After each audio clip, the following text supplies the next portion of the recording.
सबका शुभ हो, सबका मंगल हो, सबका कल्याण हो। बहुत बहुत सम्मान के योग्य प्यारे धर्म साथियों, भगवान देवात्मा ने जो बोध शक्तियों को 8 वर्गों में बांटा है, तो कल हम 7वें वर्ग की बोध शक्तियों के विषय में पढ़ रहे थे। साक्षात सत्य ज्ञान उत्पादक श्रद्धा, परोपकार व पर सेवा विषय उच्च व सात्विक बोध शक्तियां, अर्थात जिस व्यक्ति में श्रद्धा का भाव नहीं है, यह बोध शक्तियां जन्मजात आती हैं अपने पूर्वजों से, माता पिता के माध्यम से, बाहर से नहीं डाली जा सकती। जिस जन के अंदर यह बोध शक्तियां नहीं है, जिस जन के अंदर यह बोध शक्तियां नहीं है, उस जन को इन बोध शक्तियों के साथ जुड़े हुए विषयों का सत्य ज्ञान नहीं हो सकता। तो इस 7वें वर्ग में भगवान ने 3 से बोध शक्तियों का इसमें उल्लेख किया है। बोध शक्तियां तो बहुत सारी हैं, लेकिन भगवान ने हमें संक्षेप में समझाया है कि जिनके अंदर ये बोध शक्तियां हो, वो धर्म मार्ग पे आगे बढ़ सकता है। तो इसमें एक तो दी है श्रद्धा और परोपकार या पर सेवा विषयक बोध शक्तियां। तो कल हमने श्रद्धा विषयक बोध शक्ति पढ़ी थी। आज पढ़ते हैं कृतज्ञता विषय। कल ये शुरू की थी, लेकिन समय हो गया था काफी, इसलिए फिर आगे नहीं बढ़ सके। तो छोटा सा एक पैरा पढ़ा था, उसी को दोबारा पढ़ता हूँ मैं। अगर आपने देव शास्त्र दूसरा खंड खोल रखा है किसी धर्म संबंधी ने, तो वो पेज नंबर 32 पे 32 के पेज नंबर 32 पे जा सकते देख सकता है। तो भगवान लिखते हैं कि कृतज्ञता विषयक सात्विक भाव, क्या परिभाषा दी है पूर्णी भगवान ने कि जब कोई मनुष्य अपने शारीरिक व मानसिक व आत्मिक किसी भी उपकारी के सच्चे उपकारों को उपलब्ध करके अपने ऊपर उसके उपकारों को ऋण की न्यायी अनुभव करता हो। हमारे किसी भी उपकारी का हमारे ऊपर किसी भी रूप में हमारे ऊपर उपकार हो, चाहे वह उपकार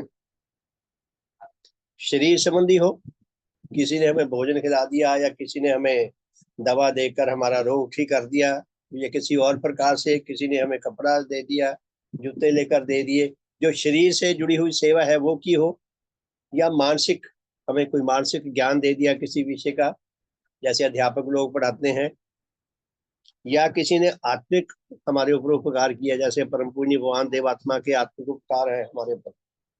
तो भगवान फरमाते हैं कि जब कोई मनुष्य अपने शारीरिक मानसिक व आत्मिक किसी भी उपकारी के सच्चे उपकारों को उपलब्ध करके अपने ऊपर उसके उपकारों को ऋण की न्यायी अनुभव करता हो। उपकार तो हमारे ऊपर हर पल हो रहे हैं, चारों जगतों के हो रहे हैं, लेकिन हमें कितना उनके उपकार दिखाई देते हैं और कितना अपने ऊपर उनका बोझ महसूस होता है कि हमारे ऊपर इनका बहुत बड़ा ऋण है। भगवान ने स्पष्ट किया है कि जो आत्म सम्मानधारी व्यक्ति होता है, वो किसी का ऋणी रहना नहीं चाहता। पहले तो वह प्रयास करता है भी किसी से ऋण लेना ही ना पड़े, लेकिन कई सूरतों में हमें ऋण स्वतः ही मिल जाता है। हमें जन्म मिला माता पिता से, हमने तो माता पिता को कहा नहीं था कि हमें जन्म दे दो, हम उस हालत में ही नहीं थे कहते, हमारे ऊपर उनका ऋण है। तो कई ऋण हमारे ऊपर नेचर के सिस्टम ही आ जाते हैं, ना तो हमने चाहे, ना हमने मांगे, ना हमें पता है। तो भगवान फरमाते हैं कि यदि किसी व्यक्ति में जिसके अंदर आत्म सम्मान का भाव है, वो किसी का यूं ही ऋणी नहीं होना चाहता, तो ऐसे ही मांग लिया और कर्जा ले लिया और दे भी ना, महसूस भी ना करे मैं इसका ऋणी हूँ। तो यहाँ कुछ बात और कही है कि हमारे ऊपर किसी जन ने भी किसी भी प्रकार का उपकार किया हो, चाहे शरीर संबंधी हो, चाहे मानसिक हो, चाहे आत्मिक हो, यानी कि धार्मिक हो, चाहे, यदि वो हमें ऋण बोध होता है, अपने ऊपर भार महसूस होता है, ऋण बोध होता है, और हम अपने आप को उसका ऋणी बोध करते हैं, तो उसके ऋणी बोध करके उस ऋण के परिशोध के निमित्त अपने हृदय में कोई सच्चा और विशुद्ध भाव उठता हुआ अनुभव करते हैं, तब उसके इस भाव को कृतज्ञता विषयक सात्विक भाव कहा जाता है। कि जब किसी व्यक्ति के ऊपर उपकार तो सभी पे हो रहे हैं, कितने लोग हैं दुनिया में जो देखते हो कि हम हर पल नेचर के चारों जगतों के कितने अनेकों अस्तित्वों से उपकार पा रहे हैं। जिसको उपकार दिखाई देते हो, अपने पर ऋण बोध करता हो, उस ऋण से मुक्त होना चाहता हो, उस ऋण से मुक्त होने के लिए कोई सच्चा प्रयास करता हो, तो उसका ऐसा उपकार, ऐसा जो उसका बोध है, या ऐसा जो उसकी ऋण बोध है जो, तो वो उसके कृतज्ञ भाव से प्रचालित होकर उसको मिलता है। अगर कृतज्ञता का भाव है जिस जन्म में, उसको तो बोझ महसूस होगा। तो ऐसे बोध को, ऐसे भाव को कृतज्ञता विषयक सात्विक भाव कहा जाता है। कृतज्ञता विषयक सात्विक भाव है। फिर लिखते हैं भगवान के, इस पृथ्वी पर करोड़ों जन ऐसे पाए जाते हैं कि जिनमें अहं अनुराग संबंधी स्वार्थ भाव इतने प्रबल रूप में वर्तमान होता है। करोड़ों लोगों में अहंकार का भाव इतना प्रबल रूप में वर्तमान होता है कि वह अपने प्रति किसी जन के किसी प्रकार के उपकार को उपकार ही नहीं अनुभव करते, उपकार मानते ही नहीं। मॉडर्न जमाने में बच्चे कहते हैं माँ बाप ने हमारा क्या किया है, उनका फर्ज था, उनका फर्ज था, उन्होंने कर दिया। और पूछे भाई फिर आपने क्या किया बदले में, कहते हम अपने बच्चों पे कर देंगे जो हमारा फर्ज होगा।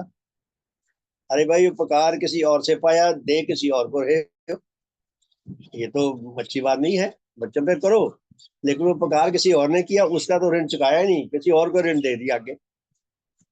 तो भगवान क्या कहते हैं कि इस पृथ्वी पर करोड़ों जन ऐसे पाए जाते हैं कि जिनमें अहंग अनुराग संबंधी स्वार्थ भाव इतने प्रबल रूप में वर्तमान होता है कि वह अपने प्रति किसी जन के किसी प्रकार के उपकार को अनुभव नहीं करते, उनको उपकार उपकार ही नहीं लगता। और लाखों जन अपने स्वार्थ भाव के इतने अधीन होते हैं कि वह अपने लिए किसी और से किसी प्रकार की कोई सहायता चाहकर भी और उससे कोई सहायता पाकर भी उसके संबंध में अपने आप को कुछ भी ऋणी अनुभव नहीं करते। अहंकारी को तो लगता ही नहीं किसी ने मेरे ऊपर उपकार किया है। और कुछ लोग ऐसे होते हैं जो किसी से कुछ सहायता लेना चाहते हैं और ले भी लेते हैं, लेकर भी, लेना जाकर भी, सहायता पाकर भी अपने आप को उनका ऋणी अनुभव नहीं करते। बच्चे अक्सर माता पिता के बारे में कहते हैं क्या हो गया, कर दिया तो, उनके माता पिता ने भी तो उनके ऊपर किया था। कई तो आगे चलकर मैंने सुना है, ये कहते हैं हमारे दादा दादी का उपकार था उनके ऊपर, उसका कर्जा चुकाया उन्होंने हमारी सेवा करके। इंसान कैसे कैसे बहाने करता है। तो कहते हैं वो ऋणी बोध नहीं करते, अपने आप को उपकृत बोध नहीं करते, एहसान मंद बोध नहीं करते। यहाँ तक कि अपनी किसी आवश्यकता के समय किसी से कोई वस्तु मांग कर और लेकर भी उस वस्तु को उसे लौटाना नहीं चाहते। कोई उसे वस्तु अपनी आवश्यकता के लिए मांग ली, ले ली, उसका प्रयोग किया, फिर लौटाना नहीं चाहते। बहाने मारेंगे, आज कल ले जाना, परसों ले जाना, आज वहां गए या यहाँ गए, ऐसे ऐसे बहाने करके। एक जन ने मेरे से स्कूटर मांग लिया थोड़ी देर के लिए, 15-20 मिनट के लिए, 5-6 घंटे तक वापस नहीं आया। 5-6 घंटे में बहुत बहुत ही तकलीफ में भी रहे हम। फिर 5-6 घंटे बाद मांगा तब लिया है। तो भगवान बताते हैं कि कृतज्ञता का भाव क्या होता है, और ये जिसमें नहीं होता उसका आचरण कैसा होता है, जिसमें हो उसका आचरण कैसा होता है। तो कहते हैं भगवान के, किसी से अपने लिए कोई वस्तु मांग ली तो उसे लौटाना तक नहीं चाहते, और किसी से रुपया उधार लेकर भी उसे अदा करना नहीं चाहते। पैसों के बारे में तो आम होता है। अगर मौखिक रूप में जवानी ले लिया, कोई लिखित लिखित पढ़ रही, कोई शर्तें नहीं लगाई हुई, उसको तो दबाना बहुत ही आसान होता है। लोग एग्रीमेंट करके, अदालतों में एग्रीमेंट करके, अदालती स्टैंप लगवा के, कंपिटेंट अथॉरिटी से अप्रूव करवा के जो समझौते करते हैं वो भी तोड़ते हैं। कृतघ्नता कितनी आगे चली जाती है। और कहते हैं जहां तक संभव हो किसी से उधार पैसा लेकर अदा करना नहीं चाहते, और जहां तक संभव हो उसे किसी एक व दूसरे अनुचित उपाय से, किसी गलत विधि के द्वारा दबाव व मार लेना चाहते हैं, देना नहीं चाहते। तरह तरह के बहाने करते हैं, मुकदमे लड़ते हैं, लड़ाइयां करते हैं। फिर जो लोग अपनी ओर से उधार ली हुई किसी वस्तु व उधार लिए हुए किसी धन को वापस कर भी देते हैं, कई होते हैं लौटा देते हैं, वापस तो कर देते हैं। उनमें से उनमें से भी बहुत से लोग ऐसे होते हैं जो अपने माता पिता व किसी अन्य पालन करता व अपने किसी मानसिक व आत्मिक हितकर्ता के इन उपकारों के लिए, जिनको उन्होंने अपनी किसी याचना के बिना लाभ किया हो, कोई कृतज्ञता का भाव अनुभव नहीं करते। कि अपने उपकारियों से जो उपकार पाए हों, जिनके लिए उन्होंने कभी प्रार्थना भी ना की हो, फ्री में मिल गए हो, बिना प्रार्थना का ही मिल गए हो, उनका तो हमें बहुत ज्यादा उपकृत महसूस करना चाहिए, नहीं करते। अब कृतज्ञता का भाव ना हो, हमारे शरीर का एक एक अंग कितना मूल्यवान है। एक एक अंग के ऊपर सैकड़ों हजारों रुपया खर्च आता है ठीक करवाने के लिए, डॉक्टर से इलाज लेने के लिए। तो आत्मा का एक एक अंग कितना मूल्यवान होगा। स्थूल शरीर के कितने ही अंगों के बिना हम जी सकते हैं, हमारा गुजारा अच्छा चल सकता है। आत्मा के एक एक अंग के छिन जाने से हमें लाखों करोड़ों रुपए से भी बढ़कर कीमती जो है उतनी हानि होती है। जिस व्यक्ति के अंदर कृतज्ञता का भाव नहीं है, उसका धर्म जगत में प्रवेश निषिद्ध है। अगर वो उसका प्रवेश हो भी जाए तो वो ज्यादा देर वहां टिक नहीं सकता। एक एक कृतज्ञता का भाव धर्म जगत में हमारे लिए कितना मूल्यवान है, कितना बड़ा सहारा है हमारा, ये उस परिस्थिति को, उसका सामना करके समझाती है बात। तो पुण्य भगवान क्या फरमाते हैं कि प्रारंभिक जो शक्ति है धर्म जगत में प्रवेश पाने की, कृतज्ञता का भाव, श्रद्धा का भाव, और ये साधारण शक्तियां बताया, साधारण सात्विक श्रद्धा, साधारण सात्विक कृतज्ञता, देव कृतज्ञता तो बहुत ही ऊंची है। भगवान देव वहां तक ले जाना चाहते हैं हमें। तो क्या फरमाते हैं कि वो अपने किसी ऐसे उपकारी से, जिनको उन्होंने अपनी किसी याचना के बिना उनसे उपकार लाभ किया हो, उसके प्रति कोई कृतज्ञता का भाव अनुभव नहीं करते, और अपने किसी ऐसे उपकारी के किसी रोग व शोक व विपद में ग्रस्त होने पर, व धन कमाने के अयोग्य होने पर, कंगाल हो जाने पर, आप उसकी सहायता व सेवा करने के योग्य होकर भी उसकी कुछ सहायता व सेवा करना नहीं चाहते और नहीं करते। प्यारे धर्म साथियों, जिन लोगों को कोड़ियों के आश्रम में जाने का अवसर मिला हो, तो देखे कोड़ियों को देखकर हमें कितना तकलीफ होती है, कितनी, जो बेचारे कैसी हालत में वो फंसे हुए हैं। हम वहां 2-4 दिन रह नहीं सकते, कोशिश करते हैं भी जल्दी भागे यहाँ से। जबकि कई कोड़ी दिल के बुरे नहीं होते, वो उनके शरीर में बेचारों में ऐसी भयानक बीमारी लग गई जिस कारण उनका शरीर जैसे मोमबत्ती पिघलती है यूं पिघलने लग गया। तो आत्मिक कोड़ी शारीरिक कोड़ियों से कहीं ज्यादा बढ़कर भयानक दृश्य प्रस्तुत करते हैं। परम पुण्य भगवान देवात्मा हम आत्मिक कोड़ियों का इलाज कर रहे हैं, हमारे ऊपर उपकार कर रहे हैं। जिस जन को अपने ऐसे उपकारी उपकारी बोध नहीं होते, उनके प्रति कृतज्ञता का भाव कुछ अंदर जागृत नहीं होता, ऋण परिशोध का कोई भाव जागृत नहीं होता, ऋण परिशोध करना नहीं चाहते, उपकारी को उपकारी मानते नहीं, समझते ही नहीं, तो वो बेचारे कितने दया के पात्र है, यानी कि कितनी निकृष्ट हालत है उनकी। तो क्या कहा है कि ऐसे उपकारियों की कोई सेवा करना, कोई धन्यवाद देना, कुछ भी करना नहीं चाहते।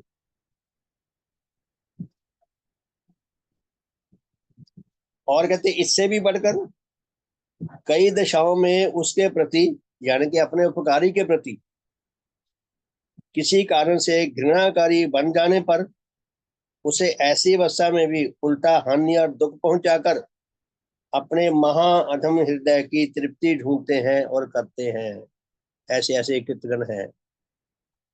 औरंगजेब का हमने सुना ना, ऐतिहासिक फिगर हुआ है। औरंगजेब मुगलों का जो लास्ट बादशाह था, अपने पिता को जेल में डाल दिया था। अपने भाई दारा शिकोह का सिर काट के थाली में रखकर और ऊपर से कपड़ा ढक के अपने पिता के पास, जो जेल में बंद है बादशाह, उसके पास उपहार के रूप में, गिफ्ट के रूप में भेज दिया था। प्यारे साथियों, कहाँ प्रकृति, जिसने हमें इतना मूल्यवान जीवन रूपी, इतना मूल्यवान उपहार दिया है, जिस नेचर ने हमारे लिए इतना बड़ा लक्ष्य रखा है। हम नेचर की बहुत प्यारी संतान हैं। हमें जन्म देने के लिए नेचर को करोड़ों वर्षों तक संग्राम करना पड़ा है। नेचर चाहती है कि हम अमर होना सीख लें, और अमन होने की सारी विधियां सीख लें, उनको जीवन आयु पर्यंत प्रत्येक श्वास से पूरा करें और अमर हो जाए। जितना बड़ा उपहार उतना ही बड़ा लक्ष्य और उतना ही बड़ा संग्राम मांगता है। लेकिन जो महाकृतघन है, जिसकी गाड़ी स्टार्ट ही नहीं हो रही, जमीन में खड़ी खड़ी को जंग लग गया, उसकी क्या अवस्था होगी। तो भगवान यही बताते हैं कि कृतज्ञ होना अपने अपने जीवन के मार्ग को प्रशस्त पाना है। और जो कृतज्ञ नहीं है, उल्टा घृणाकारी और दुख देने वाला है, वो महाअदम है। यही वे महाअदम लोग हैं कि जो कृतघ्न कहलाते हैं। फिर कितने ही जन अपने स्वार्थ भाव से इतने अंधे और इतने अधम बन जाते हैं कि अपने किसी नीच अभिष्ट की प्राप्ति व अपने किसी प्रतिशोध भाव की तृप्ति के लिए अपने किसी उपकारी को तरह तरह से सताने और कितनी ही दशाओं में उसकी हत्या तक करने से भी नहीं रुकते। कृतघ्नता के जैसे लेयर होते हैं ना, एक के ऊपर दूसरा, दूसरे के ऊपर तीसरा तय, तो भगवान लेयर्स दिखा रहे हैं कृतघ्नता की। एक साधारण कृतघ्न, उसको उपकार दिखाई नहीं देते। एक उससे बड़ा कृतघ्न जो उपकार मानता ही नहीं। एक उससे बड़ा कृतघ्न जो अपने उपकारियों को पूछता ही नहीं, उनकी कोई सेवा नहीं करता, अपना कोई फर्ज समझता। वो एक उससे बड़ा कृतघ्न जो अपने उपकारियों को सताता है, तड़पाता है। एक उससे बड़ा कृतघ्न अपने उपकारियों तक को मार डालता है। कहाँ नेचर का उपहार, कहाँ नेचर की सुविधाएं, कहाँ नेचर ने हमें इतना बड़ा लक्ष्य दिया और हमें भगवान देवात्मा दैवी रूप में प्रदान कर दिए। नेचर ने सबसे बड़ा वरदान दे दिया हमें भगवान देवात्मा के रूप में, और वो अपने लक्ष्य की ओर बिल्कुल हेले ना, उसकी गाड़ी वहीं जीवन में खड़ी खड़ी को जंग लग जाए। तो ऐसे महाअदम लोग होते हैं जो कृतज्ञता के इस अवस्था तक पहुंच जाते हैं।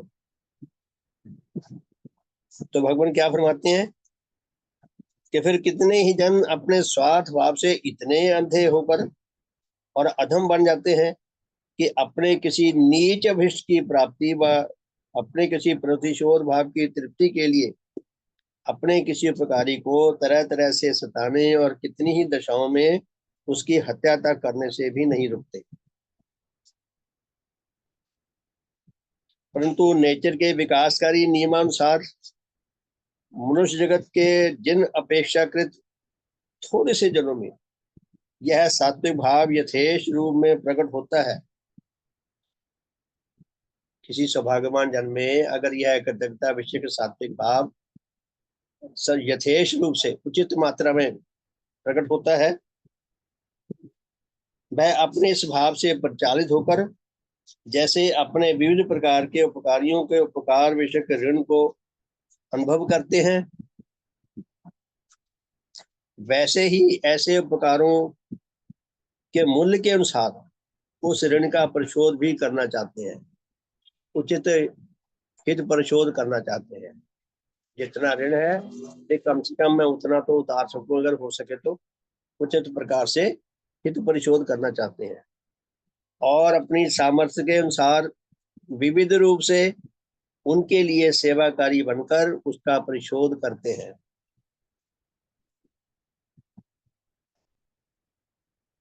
धर्म जगत में आगे बढ़ने के लिए यह शक्तियां बहुत आवश्यक है, श्रद्धा की, कृतज्ञता की। अब इसमें प्रश्न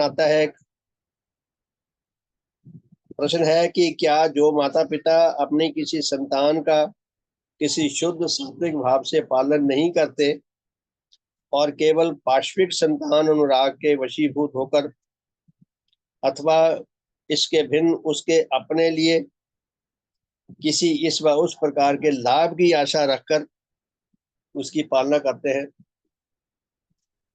उनके प्रति भी किसी संतान के लिए सेवाकारी होना आवश्यक है। प्रश्न है कि जो माता पिता अपने संतान को अपने किसी मोह के वश, किसी स्वार्थ के वश उसका पालन पोषण करते हैं, क्या उस संतान के वो उपकारी हैं? संतान को धर्म की दृष्टि से उनको उपकृत में अपना आपको उपकृत महसूस करना चाहिए या नहीं? उत्तर निस्संदेह, यदि किसी संतान में सच्चा और यथेष्ट कृतज्ञ भाव है तो वह उस भाव को प्राप्त होकर और उससे परिचालित होकर उनकी सेवा करने के बिना रह नहीं सकता। जिस संतान के अंदर यथेष्ट मात्रा में कृतज्ञता का भाव है, माता पिता ने चाहे किसी भी उद्देश्य से, किसी भी नियत से उनके ऊपर उपकार किया हो, कृतज्ञ जन ये देखता है कि मेरे ऊपर उपकार हुआ है, चाहे उसके पीछे उद्देश्य कुछ भी रहा हो, चाहे नीच भाव से माता पिता ने उपकार किया हो, चाहे उच्च भाव से, लेकिन उपकृत संतान के ऊपर यदि उपकार हुआ है तो उसको उसका हित प्रशोध करना चाहिए। तो भगवान क्या फरमाते हैं कि यही नियम अन्य उपकारियों के संबंध में भी है। हमारे दुनिया में और भी कई उपकारी हैं जो किसी स्वार्थवश हमारे ऊपर उपकार करते हैं, तो हमें उनके उपकारों को देखने की आवश्यकता है। बच्चों को स्कूलों में पढ़ने भेजते हैं, अब तो स्कूल जो है, कभी स्कूल बड़े पूजा के साधन माने जाते थे, अब ये सब बिजनेस के अड्डे बन गए, डॉक्टर के पास इलाज कराने जाते हैं और कहाँ कहाँ से हम सेवाएं लेते हैं।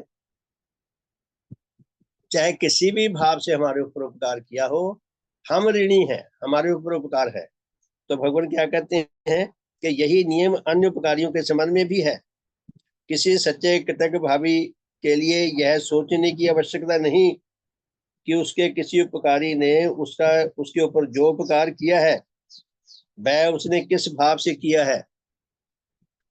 किसी ने हमारे ऊपर उपकार किया है किसी बुरे भाव को लेकर किया है या अच्छे भाव को लेकर, यह देखना हमारा काम नहीं है, किंतु कहते उसके लिए केवल उसे यह देखना ही काफी है कि उसने उससे किसी प्रकार की भी शारीरिक व मानसिक व कोई अन्य प्रकार की सेवा पाई है कि जो सचमुच उसके शुभ का कारण प्रमाणित हुई है। जिस सेवा से हमारा शुभ हुआ हो, शुभ का मार्ग प्रशस्त हुआ हो, जिसने हमारे ऊपर उपकार किया है, ऐसा वो हमारा उपकारी है। अब जिन लाखों स्वार्थ परायण मनुष्यों में इस सच्चे सात्विक कृतज्ञ भाव की उत्पत्ति नहीं हुई या नहीं हो सकती, वह उन सच्चे कृतज्ञ भावधारी जनों के हृदयों में उसके द्वारा जिस जिस प्रकार की हलचल उत्पन्न होती है और उनके भीतर जिस जिस प्रकार के विचार प्रकट होते हैं, उनके विषय में कोई साक्षात सत्य ज्ञान लाभ नहीं कर सकते। अब फिर सुनिए भगवान ने क्या लिखा है कि जिन लाखों स्वार्थ परायण मनुष्यों में इस सच्चे सात्विक कृतज्ञ भाव की उत्पत्ति नहीं हुई या नहीं हो सकती। वह उन सच्चे कृतज्ञ भावधारी जनों के हृदयों में उसके द्वारा जिस जिस प्रकार की हलचल उत्पन्न होती है और उनके भीतर जिस जिस प्रकार के विचार प्रकट होते हैं, उनके उनके विषय में कोई साक्षात सत्य ज्ञान लाभ नहीं कर सकते।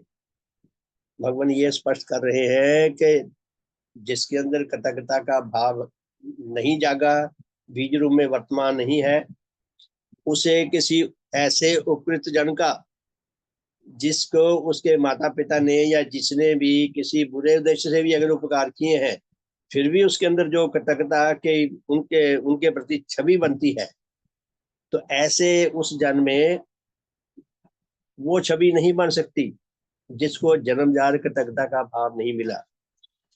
अर्थात जिसकी आंखें नहीं है उसको किसी वस्तु का रंग नहीं समझा सकता। जिसको कृतज्ञता का भाव नहीं मिला उसको उसके हृदय की था नहीं मिल सकती। जिसके अंदर कृतज्ञता का भाव है वो अपने उपकारी को, चाहे उपकारी ने किसी भाव से उपकार किया हो, अपना उपकारी मानकर जिस प्रकार उसका आचरण उसके प्रति होगा, वो उसको नहीं समझ आ सकेगा जिसके अंदर कृतज्ञता का भाव नहीं है। तीसरा भाव भगवान लिखते हैं कि पर कष्ट अनुभूति विषय सात्विक भाव। कोई व्यक्ति कष्ट में है, तकलीफ में है, यदि हमारे अंदर दया का भाव होगा तब तो हमें उसका कष्ट महसूस होगा। यदि दया का भाव नहीं होगा तो हमें कष्ट महसूस नहीं होगा।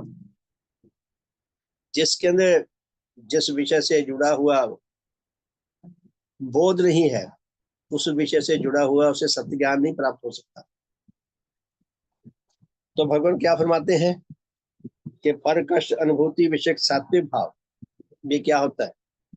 कहते जब कोई जन किसी मनुष्य व पशु जगत के किसी बड़े व छोटे जीव के किसी शारीरिक कष्ट को देखकर व सुनकर कि जिसके साथ वह किसी नीच अनुराग बंधन से बंधा हुआ न हो, किसी ऐसे जन के देखकर जिसके साथ उसका दूर दूर का कोई संबंध ना हो, जिससे वो किसी स्वार्थ भाव से ना बंधा हुआ हो, यदि उसको वो किसी कष्ट में सुनता है या देखता है तो अपने हृदय में कोई आघात व चोट अनुभव करता हो। जिसके अंदर यह भाव है उसको चोट होगी, तकलीफ होगी, वो भागेगा मदद के लिए। तो देखते हैं ना सड़कों पे कई बार ऐसा होता है, चलते चलते कोई गिर पड़ता है, कोई साइकिल पे जा रहा है, थोड़ा ध्यान इधर हुआ गिर पड़ा, या स्कूटर पे जा रहा है, मोटरसाइकिल पे जा रहा है, इधर उधर लगा गिर गए। तो ज्यादातर लोग तो हंसते हैं देखकर और बस सीधे खड़े रहते हैं वहां पीछे, हंसते हैं देखकर, और कुछ लोग भाग के जाते हैं उसको उठाने। तो दोनों के आचरण में, दोनों का आचरण उनकी चुगली खाता है।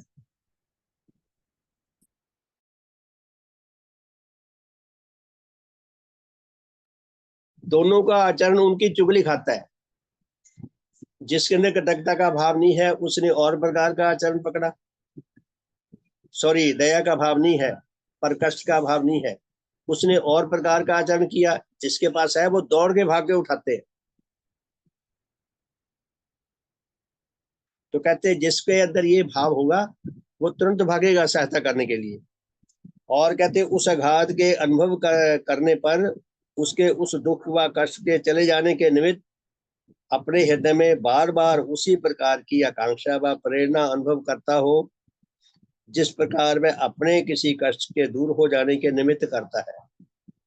जब हमें कोई कष्ट हो जाए किसी प्रकार का, जैसे हम अंदर से गाढ़ आकांक्षा रखते हैं कि मेरा ये कष्ट दूर हो जाए, तो किसी दूसरे को चोट लग जाए हमारे सामने, हमें उसकी चोट अपने उसी तरह महसूस हो जैसे उसको महसूस हो रही है, और ऐसी गहरी हमारी आकांक्षा हो कि इसकी ये चोट दूर हो जाए।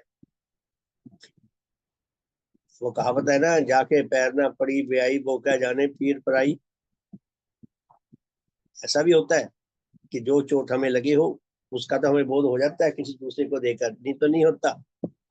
तो भगवान क्या फरमाते हैं कि उस आघात के अनुभव करने पर उसके उस दुख व कष्ट के चले जाने के निमित्त अपने हृदय में बार बार उसी प्रकार की आकांक्षा व प्रेरणा अनुभव करता हो जिस प्रकार वह अपने किसी कष्ट के दूर हो जाने के निमित्त करता है। जब अपने चोट लगती है तो प्रत्येक जन चाहता है, बड़ी गहराई से चाहता है कि बस 1 सेकंड में ठीक हो जाऊं मैं। और वह अपनी इस प्रबल आकांक्षा व प्रबल प्रेरणा के अनुसार उसके दूर होने के निमित्त कोई चिंता व विचार करता हो, दूसरे के कष्ट को लेकर भी बहुत चिंताशील हो, अथवा वह अपने इस विचार के अनुसार उसके दूर होने के निमित्त अपनी ओर से कोई परामर्श देता हो, कोई उचित सलाह देता हो, उसे कोई उपाय बताता हो, अथवा इससे भी बढ़कर उसके कष्ट को दूर करने के निमित्त वह आप कोई उपाय व काम करता हो, उसके लिए पैसे खर्च करता हो, उसको उठाकर हॉस्पिटल में ले जाए, या जहां जहां कहीं उसकी सहायता के लिए जिस प्रकार की मदद हो सकती हो वह करता हो, तब उसके भीतर का यह श्रेष्ठ भाव कि जिसके द्वारा वह किसी और के दुख व कष्ट को अनुभव करता है और उसके दूर करने का आकांक्षी बनता है, पर कष्ट अनुभूति विषयक सात्विक भाव कहलाता है। तो उसका ऐसा आचरण, उसका ऐसा महसूस करना पर कष्ट अनुभूति विषयक सात्विक भाव कहलाता है। तो इस भाव की भगवान ने डेफिनेशन दी है। इसी पर कष्ट अनुभूति उत्पादक सात्विक भाव को दया व सहानुभूति भाव भी कहते हैं। दया भाव भी इसको कहते हैं। वो हमारे बठिंडा में एक भिखारन भीख मांगा करती थी, बचपन में सुना करते थे। वो तुलसीदास जी का दोहा गाया करते थे। मुझे याद आ रहा, बच्चों में जब छोटे छोटे थे, 5-6 साल के। दया धर्म का मूल है, शायद तुलसीदास जी का लिखा हुआ है। दया धर्म का मूल है, कि धर्म जो है वो दया के ऊपर टिका हुआ है। क्या धर्म का मूल तो सत्य है, लेकिन जो लिखा है इसके अंदर भी अच्छी बात लिखी है। वो गाती थी कि दया धर्म का मूल है, पाप मूल अभिमान। कि अभिमानी पाप कर्म करता है, दयावान धर्म के काम करता है। दया धर्म का मूल है, पाप मूल अभिमान। तुलसी दया न छोड़िए जब तक घट में प्राण। कि जब तक आपके अस्तित्व में प्राण है, जीवित हो, तब तक दया करना ना छोड़ो। दया का इतना सुंदर महत्व दिया है। तो भगवान बताते हैं कि पर कष्ट अनुभूति विषयक सात्विक भाव जो है वो ये होता है, जो निस्वार्थ होकर दूसरे के कष्ट को तुरंत बड़ी संवेदनशीलता के साथ महसूस करता है और उसको दूर करने के निमित्त अपनी ओर से जिस जिस प्रकार की सहायता कर सकता है उसके करने के लिए हर भरसक प्रयास करता है। आगे भगवान लिखते हैं कि जिन जनों में यह सात्विक भाव नहीं होता, वह अपने व किसी अन्य के आहार के निमित्त किसी मुर्गी व बकरे व भेड़ व मछली आदि पशु जगत के किसी जीव को आप वध करने पर व उन्हें किसी और के द्वारा वध होते देखकर अपने हृदय में कोई आघात व चोट अनुभव नहीं करते। जो मांसाहारी हैं उनके अंदर का दया भाव मरा होता है। क्या मांसाहारियों को ये पता नहीं होता कि हम जिसका मांस खा रहे हैं ये जिस भी पशु का है, चाहे मछली का है, चाहे किसी का भी है, चाहे कबूतर का है, वो मरना नहीं चाहते थे, जीवित रहना चाहते थे। हम अपने ऊपर देखिए रखकर, कोई हमारा शरीर का मांस काट के खाना चाहे हम लोग उसको खाने देंगे? ना अपना देंगे, ना अपने किसी परिजन का देंगे। हम वो मांस खाते हैं, क्या उनको पता नहीं है? वो फिर भी खाते हैं। एक बार एक घटना छपी थी पत्रिका में, शायद हमारी सदैव संवाद पत्रिका में ही छपी थी या कहीं और पढ़ी थी मैंने, आपने भी पढ़ी होगी, कि एक इंग्लैंड में एक लेडी मांस खाया करती थी। वो कसाई की दुकान पे गई, तो कसाई के अभी सामान तैयार नहीं था, स्त्री को जल्दी थी। तो उन्होंने कहा कि भाई आपको जल्दी है तो सामने वध स्थल है जहाँ पे पशु पक्षियों का वध किया जाता है, मांस तैयार किया जाता है, आप वहां से ले लो, जल्दी मिल जाएगा। वो वहां चली गई। जो वहां पे उसने जो भयानक दृश्य देखे, जो पशु पक्षियों को चीखते चिल्लाते देखा, जिस प्रकार बहुत निर्ममता के साथ अति क्रूरता के साथ उनका वध किया जाता रहा। जितने प्रकार की चीख चिल्लाहट वो मचाते थे उस समय, वो अंदर तक इतना हिल गई, उसको इतनी घृणा होगी मांसाहार से, उसने मांस खाना ही छोड़ दिया। तो भगवान क्या फरमाते हैं कि जिसके अंदर ये भाव नहीं होता, वो दूसरों के वो कहावत है ना एक,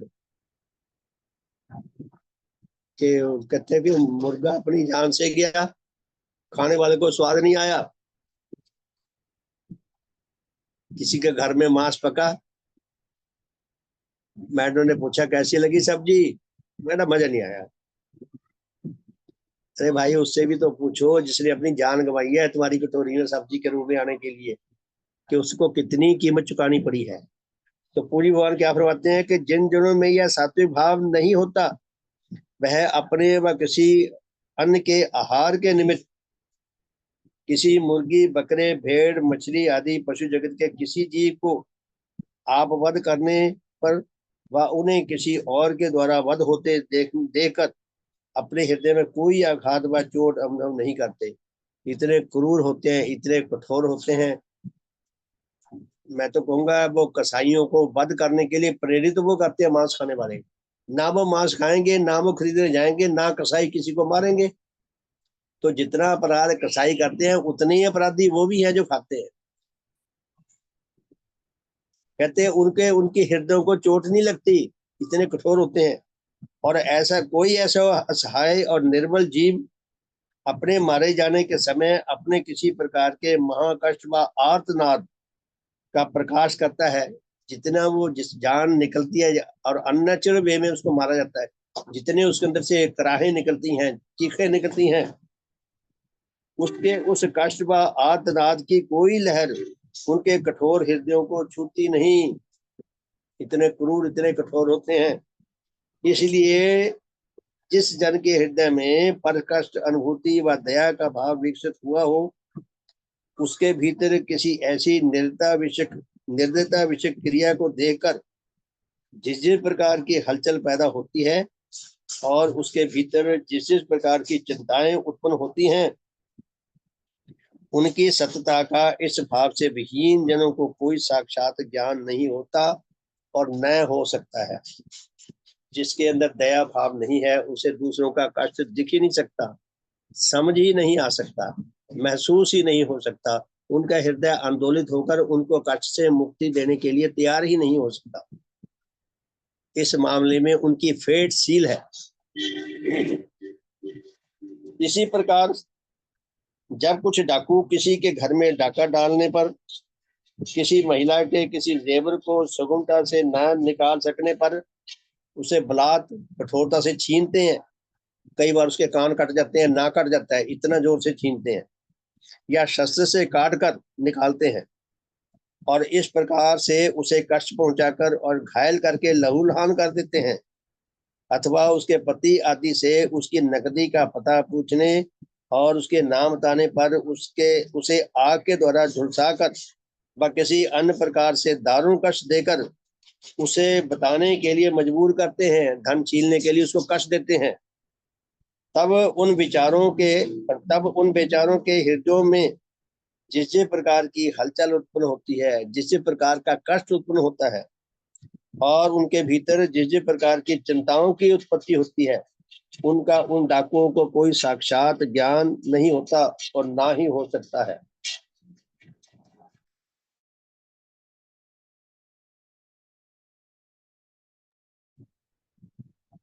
तो भगवान हमें क्या एहसास करवाना चाहते हैं कि जिसके अंदर दया भाव नहीं है वो अधूरा है, जिसके अंदर श्रद्धा भाव नहीं है वो अंगहीन है। और अंगहीन होना कितना कष्टदायक होता है। जो जो जिस अंग से वंचित है, सारी आयु उस अंग की अवर्तमानता में तकलीफ उठाने के लिए विवश होता है। आगे भगवान लिखते हैं कि फिर जो लोग किसी ऐसे व्यवसाय से धन कमाते हो कि जिसमें पशु जगत संबंधी एक बार दूसरे प्रकार के जीवों को मारकर उनका मांस व उनकी चर्बी व उनके पर व उनका उनका तेल व कोई और वस्तु बेचने से धन संपत्ति प्राप्त करते हो, वह भी पशु जगत की के ऐसे विभिन्न प्रकार के जीवों को आप मारकर व औरों से मरवाकर उन पर जो जो अत्याचार करते हैं, अथवा जो जन ऐसे मिथ्या विश्वासी बन चुके हों जिस विश्वास के अनुसार वे अपने किसी अभिष्ट की सिद्धि के लिए किसी कहलाने वाले देवता व देवी को प्रसन्न करने के लिए किसी पशु व मनुष्य की हत्या करके बलि के नाम से उसकी भेंट देते हो, उन्हें भी उन जीवों के भीतर जो कुछ गुजरता है उसके संबंध में कोई साक्षात ज्ञान नहीं होता, और उनके ऐसे अत्याचार से किसी असहाय पशु व मनुष्य के हृदय में जो जो दुख की लहरें उठती हैं उसका भी उन्हें कोई साक्षात ज्ञान नहीं होता और नहीं हो सकता।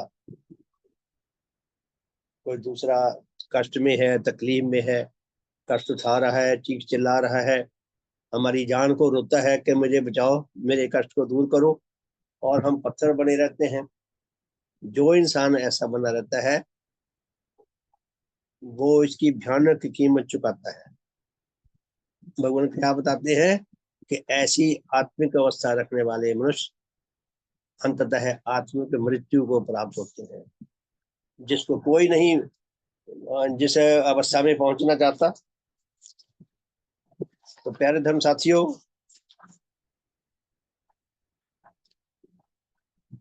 आगे लिखा है कि पर अभाव अनुभूति विषय के सात्विक भाव, ये भाव अलग है। जो हमने पढ़ा है वो भाव था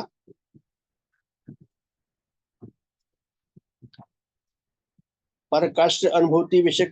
किसी व्यक्ति को कोई कष्ट है और यदि हमारे अंदर ये बोध शक्ति है तो हमें उसका कष्ट दिखाई देगा, समझ आएगा।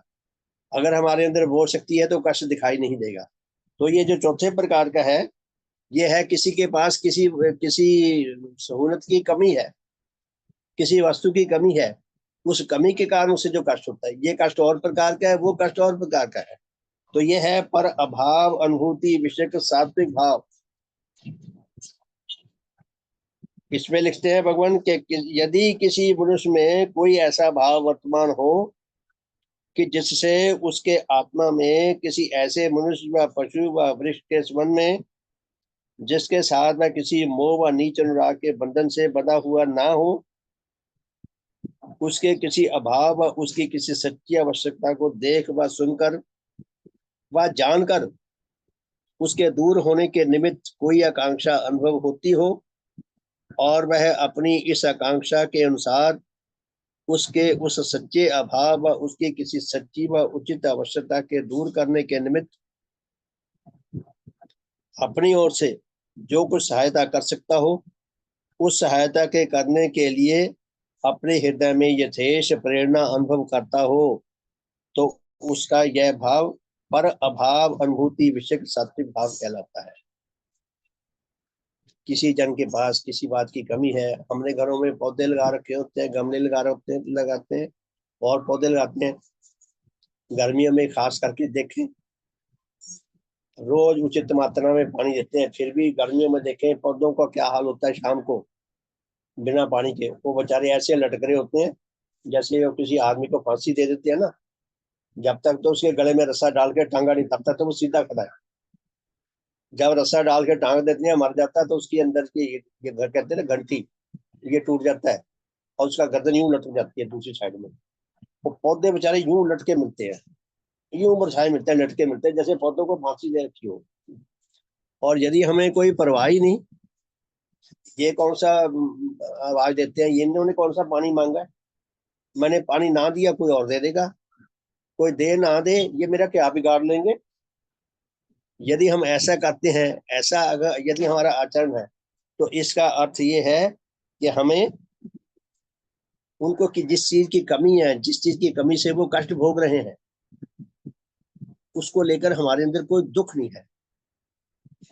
हमें दुख होना चाहिए, और वो रो रहे हैं हमारी जान को। पौधे रोते हैं कि हम गर्मी के झुलसे हुए हैं, हमें पानी दो। मैं अपने घर में जो गमले लगाए हुए हैं उनमें पानी देता हूँ नीचे से जड़ में, गर्मियों में खास करके, और शाम को जरूर देता हूँ। सुबह भी दे सकते हैं गर्मियों में, और सर्दियों में सुबह दो, वो भी जड़ में दो। ऊपर से ना डालो, गर्म सा तो हो जाते हैं। सर्दियों में ठंड से भी मारे जाते हैं, उनकी जड़ों में पानी डालो। और अगर गर्मियों में पानी देने हो तो प्रातः सुबह पानी दे सकते हैं उनके ऊपर से छिड़क के, नहीं तो उनकी जड़ में डाल ले पानी। और सवेरे तक वो पौधे फिर हरे भरे हो जाते हैं, जैसे ना प्राण उनके वापस आ गए हो। तो भगवान क्या फरमाते हैं, ये तो परिभाषा दी है। तो समय हो गया भाई। तो प्यारे धर्म साथियों, बहुत बहुत धन्यवाद। इस विषय को फिर कल पढ़ेंगे। आप सबका शुभ हो, मेरा शुभ हो, सबका शुभ हो, हम सबका भला हो, हमारी ये धर्म यात्रा निरंतर चलती रहे। बहुत बहुत धन्यवाद आप सबका। आप कोई मेरे से गलती होगी हो तो क्षमा चाहता हूँ। हमारा ये सिलसिला लगातार चलता रहे। बहुत बहुत धन्यवाद आप सबका। भगवान की कृपा हम पर बनी रहे। भगवान हमें कितना बोधवान बनाना चाहते हैं। जो व्यक्ति बोधहीन है उसमें और 100% पागल में या पूरी तरह मरे हुए व्यक्ति में कोई ज्यादा अंतर नहीं है। जो व्यक्ति 100% पागल है, वो सांस ले रहा है लोहार की कहते हो धोखड़ी की तरह, वो जीवित नहीं है। जीवित जीवित क्या होना क्या होता है, उच्च संवेदनाओं से जो सज्जित है, जो बोधवान है, वो उसको हम जीवित मान सकते हैं। वही जीवित होता है, क्योंकि वो उनको दूसरों के वो सत्यता को समझता है और उसके अनुसार वो अपना आचरण बनाता है कि मुझे कैसा आचरण करना है। तो भगवान का शुभ आशीर्वाद हम सबको मिलता रहे। हमारे ऊपर उनकी कृपा बरस रही है। हम उनकी कृपा का सही रिस्पॉन्स देने के योग्य बन सके, मैं बन सकूं, आप सब बन सके। सबका बहुत बहुत धन्यवाद। जय ध्वनि करके इस साधन को विराम देंगे। फिर रात को मिलेंगे 8:40 पे, और कल प्रातः फिर मिलेंगे 5:30 पे। सबका शुभ हो, सबका भला हो। भगवान देवात्मा की जय। भगवान देवात्मा की जय। भगवान देवात्मा की जय। भगवान देवात्मा की जय। सबका शुभ हो। अंजू बहन जी, शुभ हो आपका। धन्यवाद श्रीमान जी, आपका धन्यवाद करने के लिए मैंने फोन किया था कि आप रोज हमें पढ़ाते हैं, रोज हमें बताते हैं, अपना कीमती समय निकालकर अपनी सेहत को, अपनी आराम को दरकिनार करके आप हमारे लिए इतना चिंतित हैं कि हम कुछ सीख पाए। तो आपका बहुत बहुत धन्यवाद, और आपका आशीर्वाद भी चाहिए कि हम वाकई कुछ सीख पाए। सच में धन्यवाद आपका। शुभ शुभ। आप मैं लज्जित महसूस कर रहा हूँ। मैं तो आपके जैसा हूँ जिसको ना तैरना नहीं आता, कोई बाई चांस गलती से पानी में गिर जाए तो वो पानी में हाथ पैर मार रहा है, चीख चिल्ला रहा है, मुझे कोई बचाओ, मुझे कोई बचाओ। कोई आके बाहर निकाल लेता है। वो लोग कहते हैं भी बड़ी हिम्मत थी तेरे अंदर, तो पानी में डूबा नहीं, बच गया। तो भाई हम रोकते चीखते चिल्लाते रहेंगे, भगवान हमें बचाओ, हमें बचाओ। हम संग्राम करें मिलके, हम शुभ कामना किया करें, हम परलोक में भी सब इकट्ठे हों, हम परलोक में भी ऐसे साधन जारी रख सके, ऐसी शुभ कामना किया करें। हम सब में उच्च प्रेम आए, उच्च एकता आए, और हम भगवान की कृपा का सही रिस्पॉन्स देने के योग्य बन सके। सबका बहुत बहुत धन्यवाद। तो फिर रात को मिलेंगे। सबका शुभ हो। अंजू सदेवा जी, शुभ बहन जी, आपको संदेश दे दूं, मैंने आपको मेल कर दी थी। अंजू जी, सदेवा जी, शुभ हो, धन्यवाद जी। ठीक है, देख लेंगे। बहन जी, आपको मेल कर दी थी मैंने। हाँ जी श्रीमान जी, धन्यवाद। पर वो वर्ड में की थी आपने, अगर मैंने मैसेज डाला था कि पीडीएफ में अगर कर दें कृपा करके तो मैं खोल पाऊँ, मेरे से ना वर्ड वाला नहीं खुल पाता। तो मुझे आता नहीं है, मैं बच्चों से करा के आपको पीडीएफ भी कर दूंगा। धन्यवाद। बड़ी मेहरबानी। आपको फाइल मेरे पास भेज दीजिए, मैं करके भेज दूंगा। हाँ, ये ठीक है, हमारे पास इंजीनियर बैठा है। अर्पित जी, हाँ आपको जी, मैं मैं वही सोच रही थी कि नहीं तो फिर मैं अर्पित जी से रिक्वेस्ट करूंगी, वो कर देंगे। मेरे बिगड़े काम भी यही संवारते हैं जी। तो अर्पित जी, हाँ आप जी। ना भी और जो भी मांगेंगे ना, मुझे भी पीडीएफ कर देना, और फिर जिससे भी मांगे वो भेज सकता है हाँ आगे। जी, बहुत अर्पित जी धन्यवाद। ये हमारी भविष्य की आशा है, सेकंड लाइन ऑफ डिफेंस। शुभ हो। श्रीमान बाबा जी, शुभ हो आपका। शुभ हो। आज एक कॉपी मुझे भेज देना पीडीएफ की। तो आप मेल एड्रेस भेजो, मेल एड्रेस भेजो श्रीमान जी। अच्छा जी। हाँ जी। शारदा जी, आपको भी चाहिए क्या? शारदा बत्रा जी। हाँ जी, हाँ जी, तो आप मेल एड्रेस करो अपना, व्हाट्सएप पे मेल एड्रेस भेजो मुझे। वो ऐसे करवाऊंगी इन बच्चों से, मुझे तो नहीं आता कुछ करना। कोई बात नहीं, कोई बात नहीं। आप मंदिर में आके करवा लेना शाम को। तो ये मेल एड्रेस तो ठीक है, आपका मेल एड्रेस भिजवा देना, उसमें भेज देंगे जी। तो ठीक है जी, धन्यवाद। बेटा था, पोता था, कर दिया। अच्छा जी, ठीक है, करवा लेंगे। मेल एड्रेस ठीक है जी, बहुत बहुत धन्यवाद। फिर मिलते हैं जी 8:40 पे। अच्छा, शुभ हो श्रीमान जी। शुभ हो जी, शुभ हो।